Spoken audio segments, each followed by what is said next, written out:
बुलढाण्यात भीषण अपघात, तिघांचा मृत्यू, कारच्या छपराचा पत्रा कापून मृतदेह बाहेर काढले.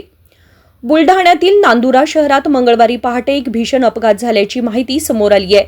या अपघातामध्ये तिघांचा जागीच मृत्यू झाला असून 4 जण जखमी आहेत. जखमींपैकी अनेकांची प्रकृती गंभीर असल्याने मृतांचा आकडा वाढण्याची शक्यता आहे.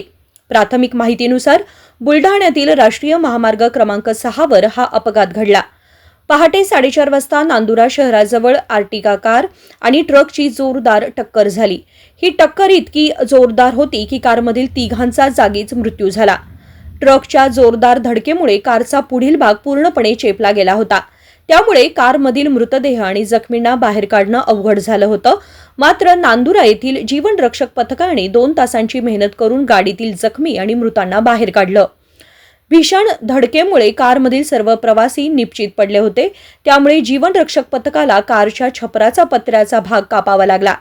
हा पत्रा कापल्यानंतर जीवनरक्षक पथकाने कारमध्ये उतरून मृतांना आणि जखमींना बाहेर काढले. जखमींना खामगाव येथील शासकीय रुग्णालयात उपचारासाठी दाखल करण्यात आलंय. जखमींपैकी तिघांची प्रकृती चिंताजनक असल्याचं सांगितलं जात आहे. त्यामुळे या अपघातामधील मृतांचा आकडा वाढण्याची शक्यता आहे.